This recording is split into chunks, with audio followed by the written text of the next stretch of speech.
Welcome to Club E. Hi, I'm Rick Brimacombe of Brimacombe and Associates. I'm your architect of business growth and will work with you to unlock your potential and amplify the scale of your company. Today, we're talking about the dirty secrets of rapid growth e-commerce. I want to thank our sponsors, Irish Titan, an e-commerce and web development firm, Highland Bank, a locally owned community bank, Romaine Berg, a digital marketing agency, Schwegman, Lumberg, Woosner, an intellectual property law firm, and Voyager U, a gateway for building an independent work life. Click the subscribe button in whichever platform you are currently listening to, and that will allow us to let you know when we are going live. You can also now catch Club E on your favorite podcast platform as well. All right, with that, I'd like to introduce today's guest. Welcome, William Harris. William is founder and CEO of Elumynt. Welcome, William. Thanks, Rick. Happy to be here. And William's contact info is William@Elumynt, but the spelling is ELUMYNT.com. His contact info will also be in the show notes. All right, William, to get started, tell us a little bit about yourself, your background, your firm, and the various activities you're up to. That's a loaded question because I'm ADHD, and that means that I'm into everything. But at a high level, the firm Elumynt, what we do, we're exactly that. We're rapid growth e-commerce. We're looking at things not as media buyers, but just as actually, the strategists that are helping to go through the entirety of growth, of focused on the idea behind, ads, SEO, email. How do all of those pieces start playing together, as well as what that means from inventory, customer service, and all of those pieces kind of fitting together. So we're doing that from the ads perspective, from an SEO perspective, from an overall strategy perspective. But me personally, into a little bit of everything.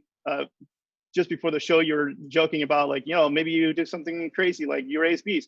We did raise bees for a little while. They did die off in the winter. It is hard to raise bees in Minnesota, but we gave it a shot for a couple of years. And we actually got those. They're sweet Italian honey bees or something like that. It kind of sounds like the sweet Italian sausage. It's a little different, but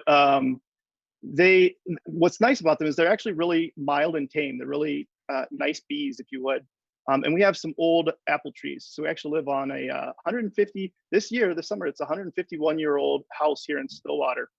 And so there's all these real old apple trees, and a lot of them in pairs, and they, we don't get all the fruit picked off of them. And so you get a lot of wasps kind of going all over the place. Well, with 3 little kids, it's helpful to almost have the honeybees. They're a little bit more territorial, and you have enough of them then where it kind of keeps the wasps away, which was nice. But we have a lot of fun animals along those lines. We've got 3 Cocker Spaniels. We have chickens in the city here. My wife surprises me with a new animal maybe once a month or something. I joke about that, but it feels that way sometimes. Otherwise, I'm into music, play acoustic guitar, bass guitar, drums, a lot of different things. Like I said, it's just, or reading nerdy things about math and stuff like that. Interested in a lot of stuff. Well, you're a brave man to have the 3 children plus a bunch of animals. I myself had 4 children, and when they were little, I tried to limit the number of animals that were around us. So that tells me that you're a brave person. Yeah, well, I mean, it's fun, right? Like you see them light up. We had ducks for a little while. You're not technically allowed to have ducks in the city, but again, one of those things that my wife surprised us with, and so it was funny. So one of the neighbors must have called and said, "Yeah, they've got ducks," and the city sent a letter and said, "Yeah, you got to get rid of the ducks," kind of thing. I told my wife, I said, "Next time, you just need to get ducks that are very native to Minnesota, right? It's not like you got a leash on them. So now when they're running around the yard, you're saying, well, they can fly whenever they want to. They just like being." Absolutely. So jumping from the personal world for William to your work journey, many people follow an interesting career arc.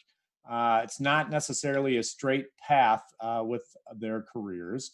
Yours was very much the same. So how did you transition from healthcare to digital marketing and e-commerce? Man, I'm going to try to make that as succinct as possible, but there's a lot to it, right, to make that transition. Yes, I was trained originally as a nurse and worked at the University of Minnesota. It started off in Open Heart, got trained in all of the units there. Partly, again, let's go back to that ADHD comment. I get bored a little bit easy, right? All right, I got to challenge myself to do something different. And then started doing as a float nurse. So I would go to every unit of the hospital depending on where the need was. And there was always a need in the hospital. If you can imagine, it's a big hospital. They always need a nurse somewhere at some point in time. And so that was really good for a while. And I made good money doing that. Kind of maybe, like let's just say playing off of the fact that it's hard to, from a scheduling standpoint. And I thought, okay, but I'm still just trading time for money. How do I fix that problem? So looked at putting together some software that would help fix that scheduling issue that the hospital has. And at the time, there was a startup called When I Work downtown, Chad Halverson. They were VC backed. And I had reached out to him. This was before they were VC backed. And I said, listen, I've got this idea. I know that you've got most of what I need built out. I want to use your API and build out the other 10% or whatever I need to do to solve this. And he said, yeah, that's good. Let's talk about this a little bit more. And at the time, I was running a website called sixfigurenurse.com, and I had a degree in marketing as well, like ADHD, right? So let's go back to that, multiple degrees or whatever.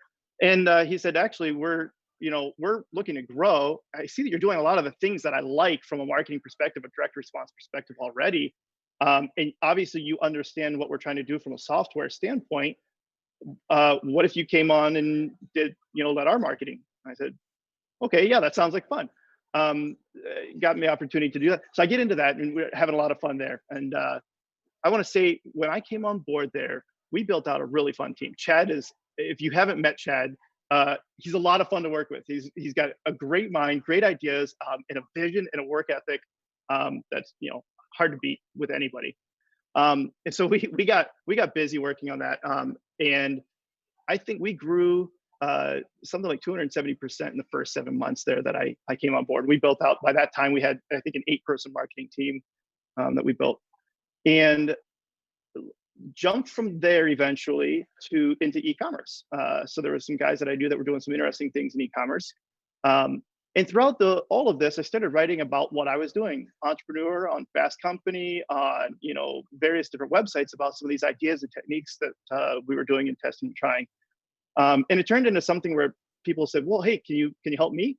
I was like, yeah, I can help. Sure, I like helping people. Hence why I went into nursing. I enjoy helping people.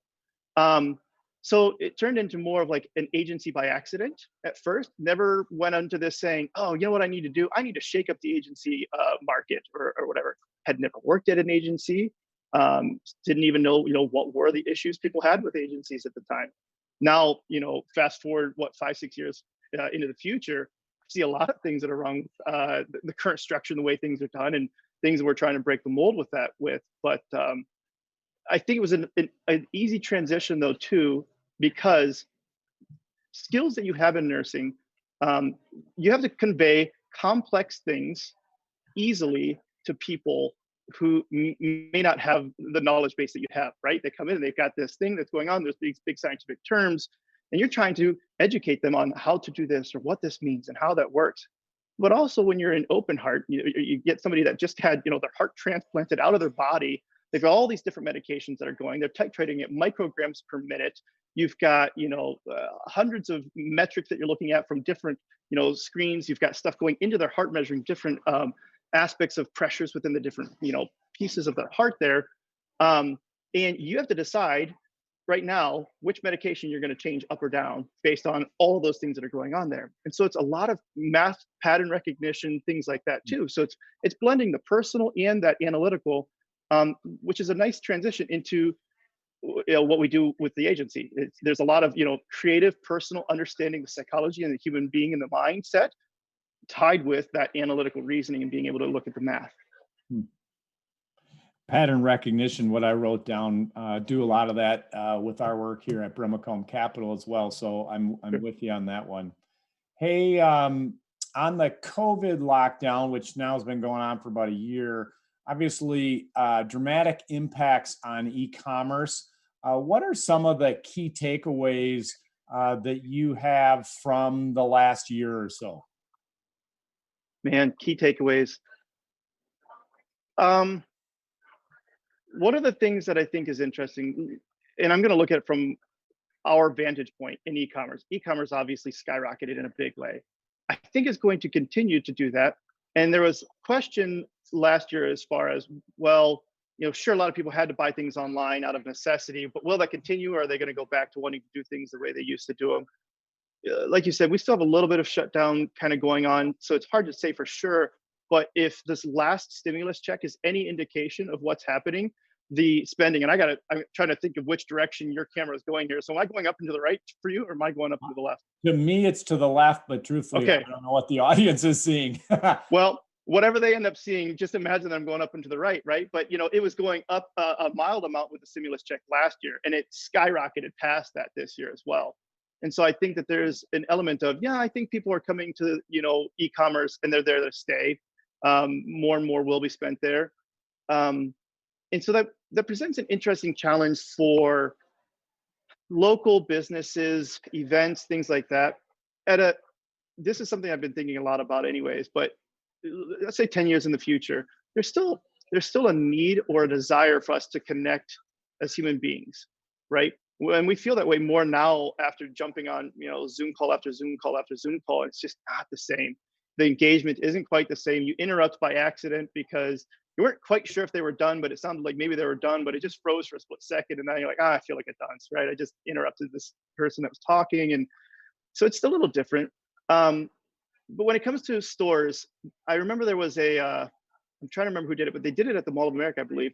But it was an entire store where you actually didn't buy anything. It was just set up kind of like an IKEA where you just go through and you could see what things are. And I like that model and that concept of where that might go, where it's more like showroom type stuff. You go, you can enjoy seeing it there. And then instead of checking out, you don't have to check out. Basically, you just use your phone. Oh yeah, I like that. I like that. I like that. And then as you're walking out, you don't even have to go through a checkout. The idea would be that you just walk out the door and the sensors know what you all had in your cart, and it's automatically added and it's shipped. And by the time you drive home, we've got Amazon Prime now. By the time you get home, it's there waiting for you. You don't even have to load it into your car or anything like that. So I think that's a possible route.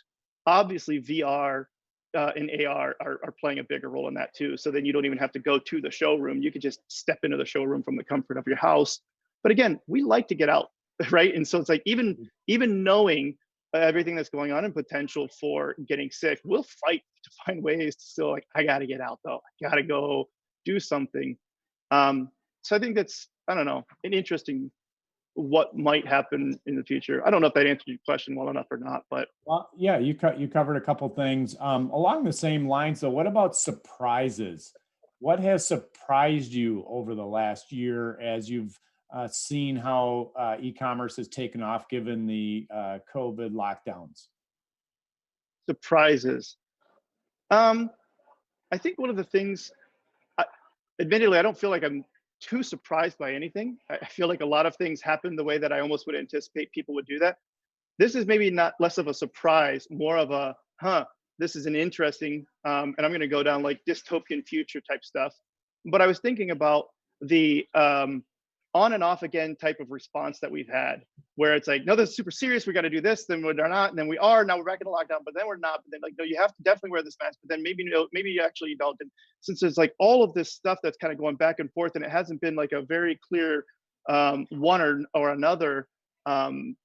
The thing that I worry about is that this particular virus, while there's deadliness to it, it wasn't Ebola deadly, right? But the next potential novel virus that we have that comes out may be. And so I worry, are we going to get into a point where we say, I remember how you guys handled that last time. It's not as serious as what you guys made it out to be. So we're going to go in and be more cavalier than we should be with whatever the next thing is.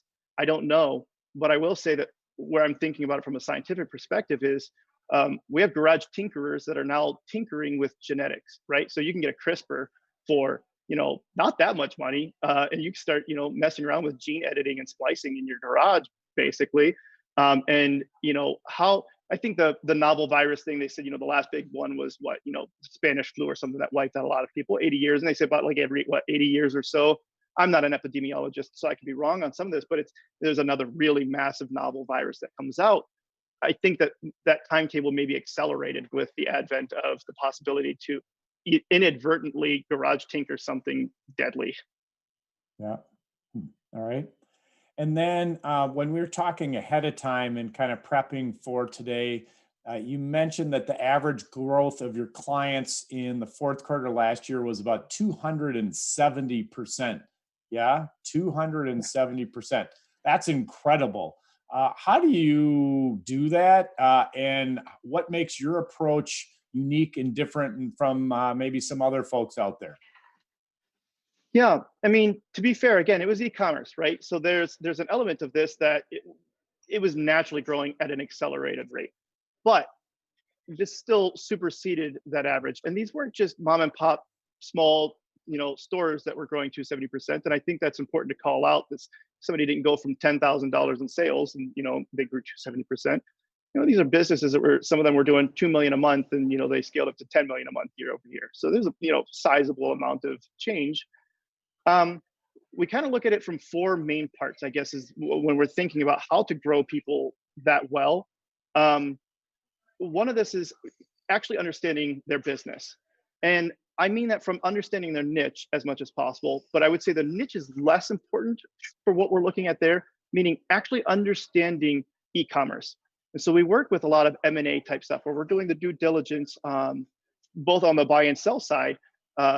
We helped lead several businesses to acquisition. One that we led, purchased by GoDaddy a couple of years ago.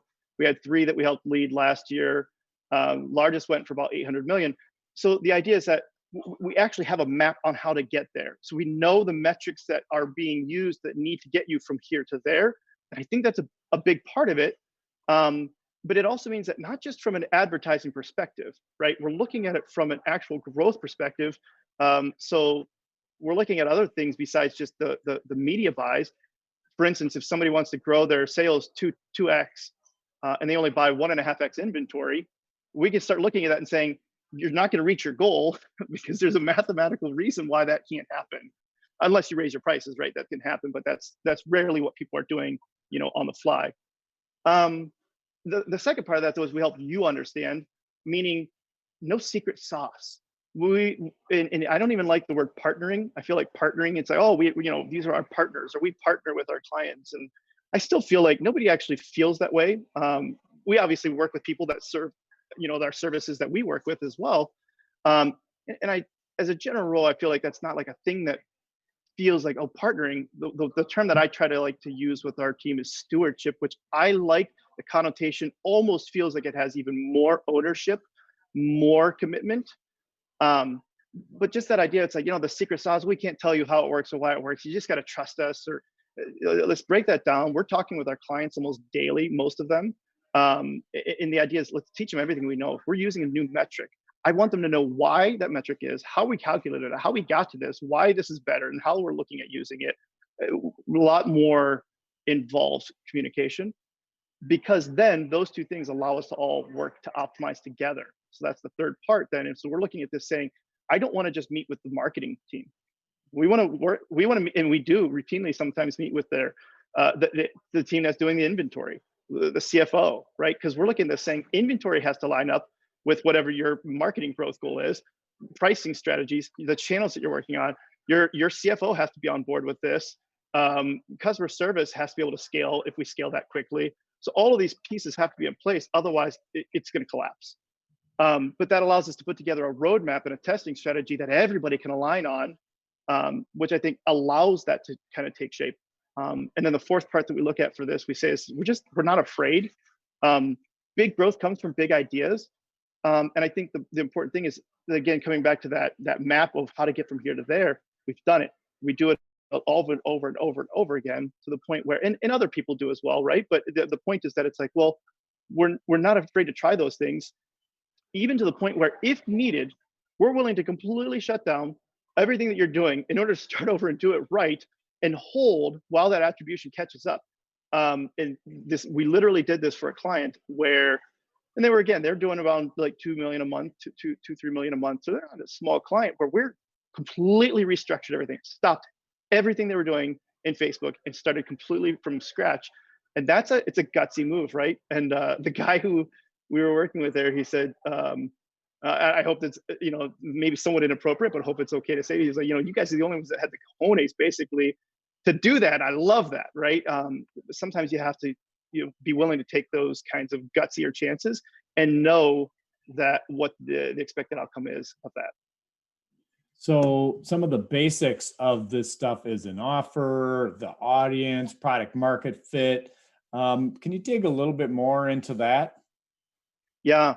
Um, One of the things that we talk about internally is when you get past understanding those initial metrics and what needs to happen to get there, that stuff is complicated. And sometimes that stuff is frustrating to a lot of people.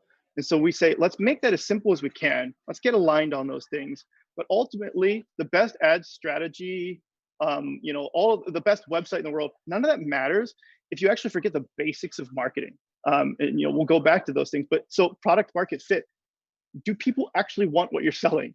Is there a product market fit for this? And we've definitely worked with some businesses where we get into it and we say, we don't think there's a product market fit here. We're not sure that we want to take this on, because we don't see the numbers that are suggesting that. But beyond that, the offer. Okay, if people do want it, is the offer that you want right? Is your strategy, and we've come up with this too, where I call it almost like the Bed Bath and Beyond strategy. Everything's 50% off all the time, and you're never going to go in without a 50% off coupon. That's fine. That's a strategy, and that's not necessarily a wrong strategy. But just know that if that's the strategy that you're going with for a while, it's very hard, nearly impossible to ever change away from that strategy. You will be positioned and branded in people's mind as that. And I think some people have tried unsuccessfully to switch away from that. I want to say Kmart was one that tried to switch away from that. I could be wrong about that, but they tried, and I don't think it went very well for them to try to switch away from that mindset. But knowing what is that offer, and is it the offer that people want in this? And then the audience too. You have to know, where are those people hanging out?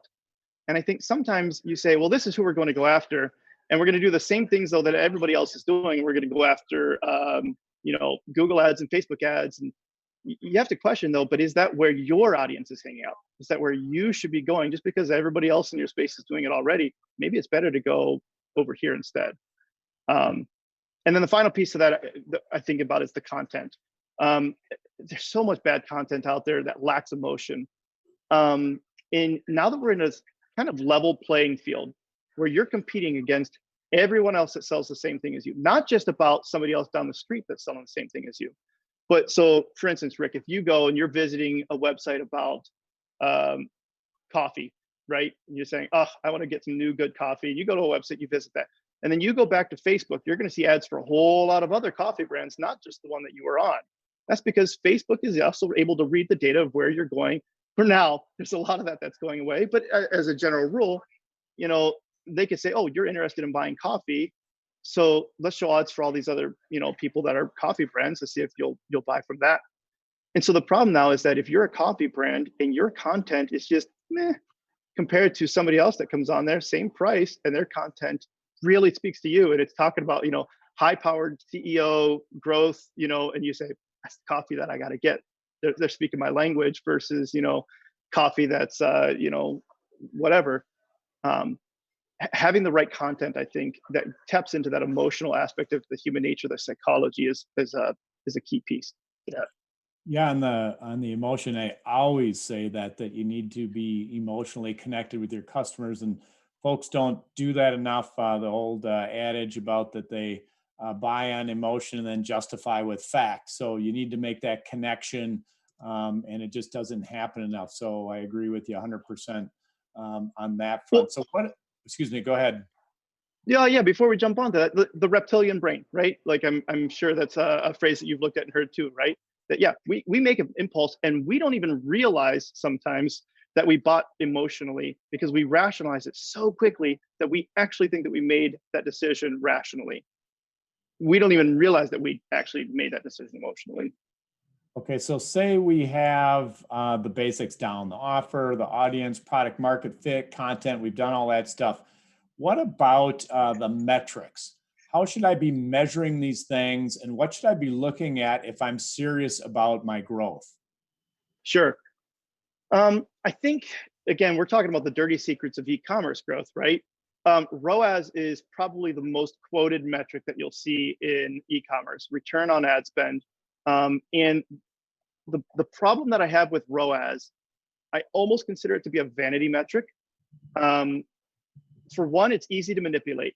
If you say, well, we need to be at a 3-to-1 return on ad spend for everything that we do, well, you could potentially just increase the amount of retargeting that you have on that, and retargeting should have a higher return on ad spend. And so you're at a 3-to-1, but you're not actually getting incrementally new revenue. It's just taking credit for a lot of sales that were already going to happen. And I've walked into this before. So going back to that coat brand we talked about earlier, I don't remember if we talked about that before the call or during this call. It was before this session, so you and I hadn't gone live yet. Okay. So they sold coats, $2,500 a piece, right? They're expensive coats. They're nice coats. And when I walked into their account before, when we auditing this, the retargeting frequency was 179 over a 30-day period. That's an insane amount of retargeting. But what that basically means is, and it had a look back window of 30 days. So that means a view through look back window. So to boil that down, it meant that if they saw an ad and then purchased within 30 days, it was taking credit for it. Well, at a frequency of 179 for everybody that's visited the website, it's taking credit for basically 100% of sales that took place, whether it had anything to do with actually driving that or not. It wasn't necessarily incremental. So ROAS, again, coming back to that point of view, where it's like, hey, they had a great ROAS, a great CPA, and he was, yeah, we're killing it on ads. Well, but you're not. It's easy to manipulate. So I don't love that one. One of the ones that I like now is MER. And this is one that we've been using for a couple of years here, media efficiency rate or ratio. And it kind of eliminates a bit of the cross-channel attribution issues that can happen. So let's say you're doing ads and Google takes credit for 100 sales, Facebook takes credit for 100 sales, your email platform takes credit for 100 sales, but you only had 150, or you only had, let's say, so that's 300 between them. You only had 80 sales, or well, no, I guess you'd have at least 100. So you had 150 sales, right? So you didn't have 300 sales. They all took credit for this. How do you level that and stuff? Well, that's kind of what MER does. It's just total revenue divided by total ad spend, blended, all of that together. And what's nice about it is that can at least help you see, are you still as profitable as you were before? So if you do something, let's say that you scale up a channel, even if you don't know direct attribution, you can still look at that and say, well, we doubled our spend on Facebook, and our MER, our overall company profitability on what we're doing here stayed the same. Well, then you can at least say that even if it doesn't show up in platform or whatever, that it's you're not doing anything detrimental to the business. So it's a nice way to look at that. Yeah, it's looking at it doesn't, but it still lacks the ability to see channel specific, right? But it's, I think, a nice way to look at this overall. The other one that we really like looking at, though, is LTV and CAC, right? So kind of borrowing this from the SaaS world as well. And I'd say that like SaaS world did a very good job with this for a long time. And coming from a SaaS background when I jumped into e-commerce, I didn't see a lot of people talking that language in e-commerce. So it was a nice way for us to kind of differentiate this. But the same thing happens in e-commerce, where you can look at this and say, sure, you want to have this return on ad spend, but it might be more important to focus on acquiring a new customer, especially if you can work on increasing that customer return rate, right? That customer repurchase rate. So what are you willing to spend to acquire that customer? And that actually, you should be looking at that differently than your overall return on ad spend, because I don't want to spend the same amount to acquire a customer who's purchased 3 times from me in the last month as somebody who's never purchased from me before. So we're looking at that from an LTV perspective, right? And saying, okay, well, what is your LTV? But I would also say that I don't want your 4-year LTV as a general rule. It's good. I still want to know that. But for most people, it's not as meaningful as maybe a 90-day LTV. What's your 90-day LTV on this customer, right? Then you can look at that and say, okay, well, what do you need to, what are you willing to spend to acquire somebody if you know that that's on average what you're going to get paid back within a 3-month time period? Yeah, and so for folks that maybe aren't as familiar with some of these acronyms, LTV, lifetime value, CAC, customer acquisition costs, great metrics, as you said, in the SaaS world, evolved towards e-commerce with the work that you're doing. So agree 100% on that as well. So I am nodding along with you, William. So I'm here. Hey, one of the things we try to cover on Club E are common mistakes, things that people do wrong. Oftentimes people can learn more from the things that don't work than from the things that do. What have you seen that most commonly gets in the way of companies trying to grow their e-commerce? Assuming that we've done all the things that we can, the messaging, the metrics that we're tracking, et cetera. So if we've done all that you've covered thus far, but what common mistakes get in the way of growth? Yeah, there's a lot. One of the ones that jumps out immediately for me is trying to be too profitable on customer acquisition. So I was kind of alluding to that just before here, but if you're selling widget A and somebody else is selling widget A, whether it's the exact same one or it's something completely different, but coffee versus coffee or whatever, right? If they are looking at CAC to LTV ratios and they're making an intelligent choice to say, well, I want to spend $100 to acquire this $20 purchase because I know that it's going to be worth it to me in 90 days. But you're saying on this $20 purchase, I can only spend $5 to acquire that customer or whatever that is. You're going to get destroyed in a market where you're bidding and competing against them, right?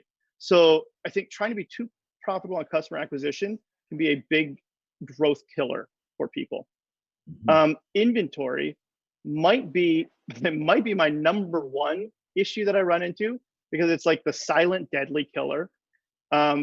Again, we're often working with the marketing teams, and while they have visibility into inventory, a lot of times with e-commerce, these marketing teams are not as deep into the inventory status things, like the forecasting, as what maybe we would like them to be. And if our plan is to grow and scale X, a lot of times they will not have enough inventory, and we find out, oh yeah, we're about to be out of stock of that, or we don't find out until they are out of stock, and it's a matter of, well, that kind of kills the growth in a pretty big way. And even if you're looking at certain brands that have thousands of products, if all of a sudden the percentage of stock that they're out of goes from 10% to 20%, that's a big deal. And if you're right on the line from profitability on your ads, that could be the thing that just sets it up, down just enough to where it's like, now you can't scale, right?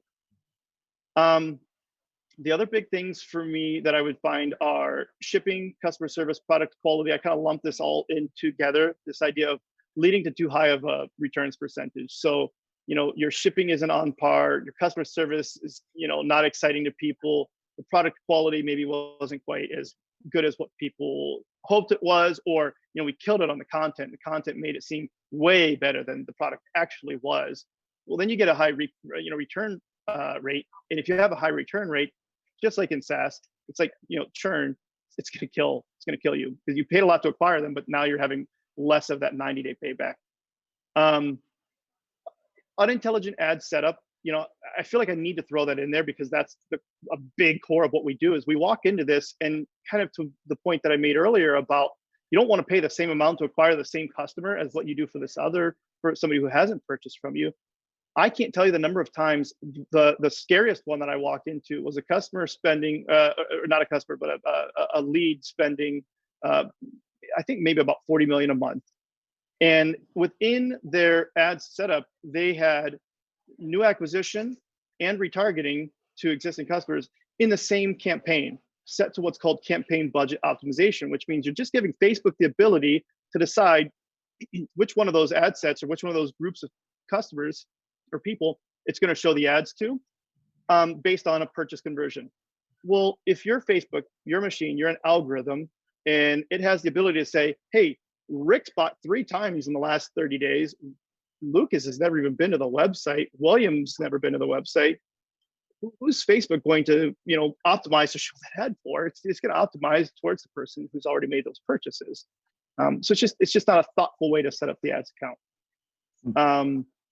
And I think the I don't remember what number I'm on, 4 or 5, somewhere around there, would be dull content. And again, we were hinting at this idea earlier. but emotional and getting into the psychology of why people buy. There's a really good book about this that I appreciate. David Breyer wrote it. It's called Brand Intervention. I believe it was an Amazon bestseller. And if you know Damon John from the Shark Tank, he wrote the foreword to this book. So it's a great book. And David, so he's originally from, I want to say like New York, New Jersey type area. He's out in Wisconsin now, but he's got that kind of mentality of like this unapologetic, in your face, what you're saying sucks kind of methodology. But he brings up a lot of really great points that I appreciate, which is, let's say it's eggs. And you're saying, well, we got organic eggs. So does everybody else. It's not a differentiator. It's not even exciting, right? Because that's not emotional necessarily at a point, but it's like, if you said, and I'm thinking off the cuff here, but it's like, hey, our eggs are, from chickens that we gave, daily massage. Okay, Wagyu beef, right? That's, this is a cow that listened to classical music and it, gets a daily massage and, things along those lines where it's all of a sudden, well, now you've got a little bit of emotional story to tell, whether the beef actually tastes better or not, whether it is healthier or not. You just say, well, that differentiates the beef in a pretty big way. Well, if you're talking Wagyu beef, you're talking to the right guy. So Lucas and I are definitely fans. So now you got our attention. Okay, good. Clearly, you have a lot of passion for this. Why is that? And what is your source of motivation? Yeah. At a high level, I love helping people, right? So we go back to even the beginning here, nursing, helping people. The reason why the agency started was somebody said, can you help me? And I said, yeah, I can. I'd love to help. So I enjoy doing it. That in and of itself gives a lot of passion for doing something because you believe in what you're doing. What we're doing, we're creating jobs. We're helped create jobs for a lot of people by improving this and their ability to sustain and grow and hire. But I also hate losing, just desperately hate losing. And that allows for a lot of passion as well, because you'll say, I will figure this out. We will figure this out as a team. We will dig in. We will, we will work. We will research. We will do whatever it takes to say, let's figure it out. And I also just hate seeing it done wrong and feel compelled to fix it. And I see a lot of guru crap out there that I believe is hurting people. It's hurting businesses. And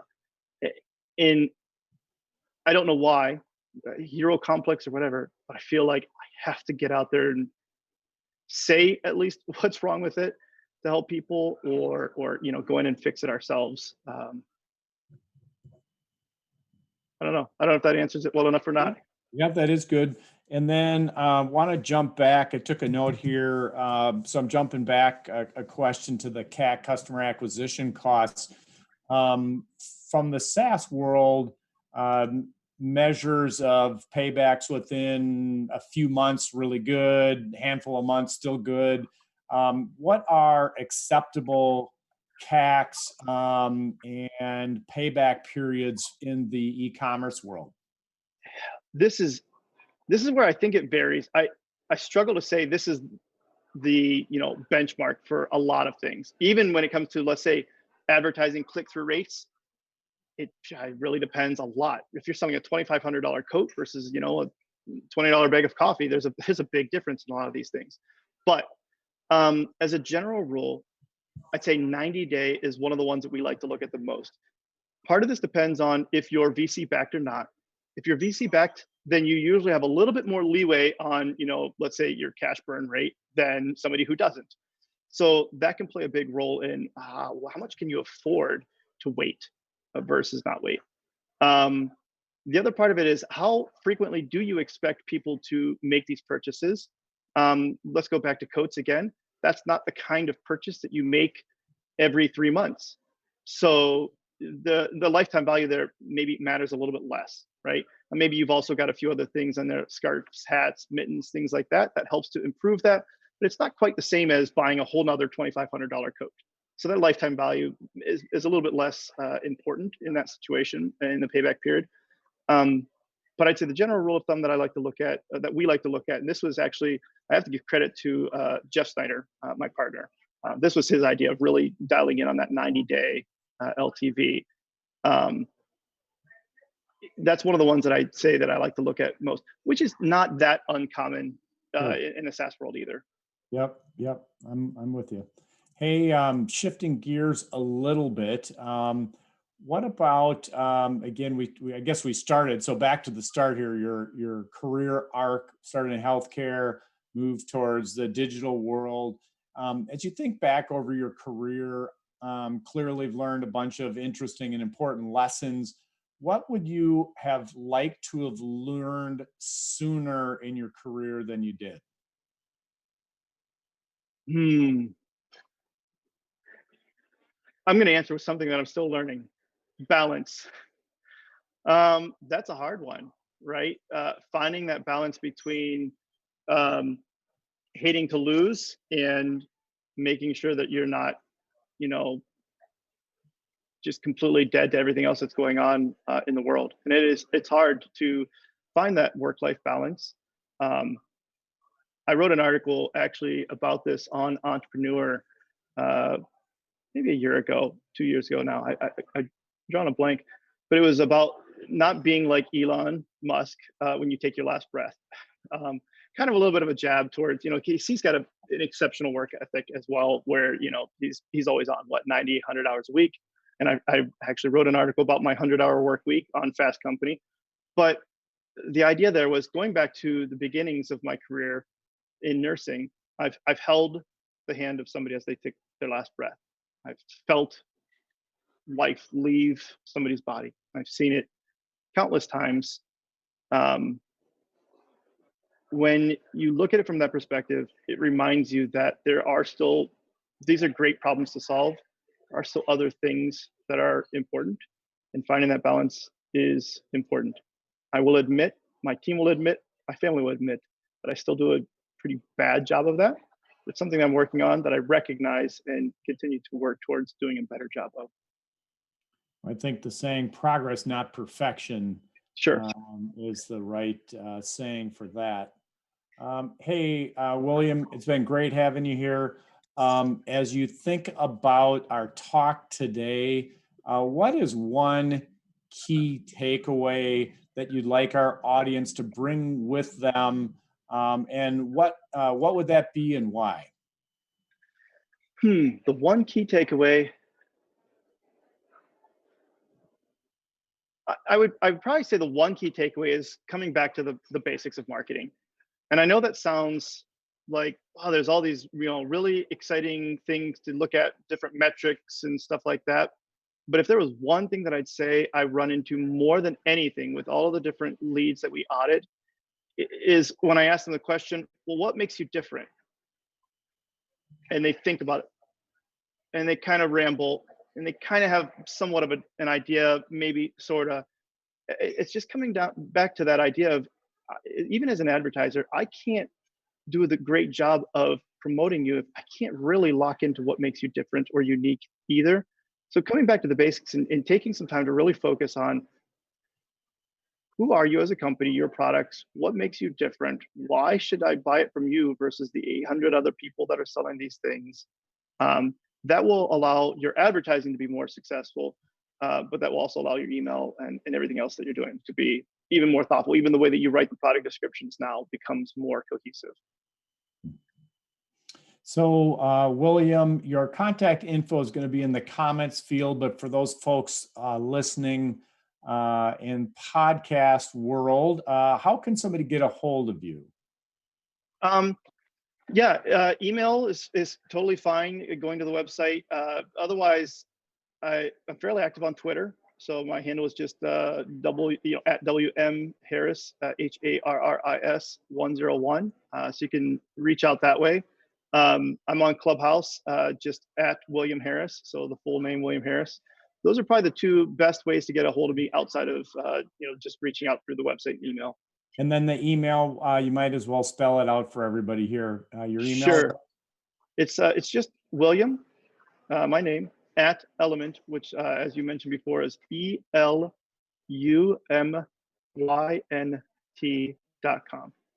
All right. Thanks very much for joining us today, William. Look forward to having you back. Look forward to getting an update on all the interesting things that you're up to, whether they be your ducks or the bees or what have you, or your children. So again, thank you very much for joining us today. Thank you. It was very nice to be here, and hopefully the next chat we'll do that over some Wagyu beef together. Absolutely. As long as they listen to classical music as well as getting the massage. That's right. Maybe we should be the ones listening to classical music, getting the massages while we eat our Wagyu beef. All right. Exactly. I'm in. Sign me up. Sounds good. See ya. See ya. Bye-bye.